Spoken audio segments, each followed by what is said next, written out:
Life after being on death row in 1980, the illegal lynching led to Anthony Ray Hinton being wrongfully convicted of 2 murders and spending nearly 30 years on death row. He now dedicates his time to preventing others experiencing the same fate. The cloying stench of scorched flesh hung in the air as Anthony Ray Hinton was led to his cell on death row, barely 30 yards from the execution chamber. The smell of someone literally being set on fire, that alone is cruel and unusual punishment, he says. I was not prepared for that smell, and I'd be lying if I said I ever got used to it. 18 months earlier, on a hot summer's day in 1970, the 29-year-old Hinton had been mowing his mother's lawn in rural Birmingham, Alabama, when he was interrupted by police detectives. They accused Hinton of robbing a restaurant. It didn't matter that he had an alibi. They tied the crime along with two unsolved shootings to his mother's dusty old .38 revolver. Hinton was saddled with an incompetent public defender. An all-white jury fell for the prosecution's shoddy ballistics evidence, found him guilty of 2 counts of murder, and condemned him to death. Solutions. Every Saturday uplift your inbox with our weekly newsletter.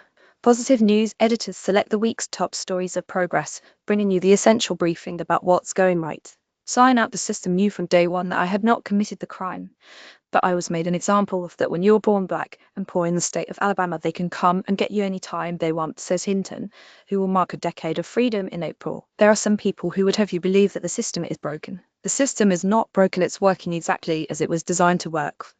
Hinton spent the next 28 years in a windowless 5x7 FT cell. He grew grateful to see the sky once every 3 months. He studied and started a book club. He clung to his faith and found solace in flights of imagination, taking tea with the Queen and hitting home runs for the New York Yankees. The world outside moved on. His beloved mother, Bula, passed away. The system is not broken, it's working exactly as it was designed to work. I never got the chance to say goodbye, he says. Until then, arriving on death row had been the lowest point in my life. My mom was my very foundation. Nothing can prepare you for a loss like that. On death row, Hinton watched 54 fellow inmates walk past his cell to their deaths in the electric chair, or by lethal injection. One of them, Henry Hayes, had become the most unlikely of best friends in Alabama's home and correctional facility. Unlikely because Hayes was a prominent Ku Klux Klansman convicted of lynching a black man, Michael Donald. Having renounced hate, Hayes spent his final few hours in Hinton's company. I didn't want Henry to think about what was coming at 12 o'clock that night. My task was to make sure he laughed all day, and I think I did a great job, Hinton recalls. That's one thing I loved about the row. Even on the most difficult days, we found a reason and a why to laugh. The system knew from day one that I had not committed the crime, but I was made an example of, said Hinton. Photography. Rob Liggins, without the help of Alabama's Equal Justice Initiative EJI, Hinton would almost certainly have met the same fate as his friend. His wrongful conviction was taken up by EJI lawyer Brian Stevenson, who fought for 15 years to win Hinton a retrial on the grounds that his original defense had been constitutionally deficient.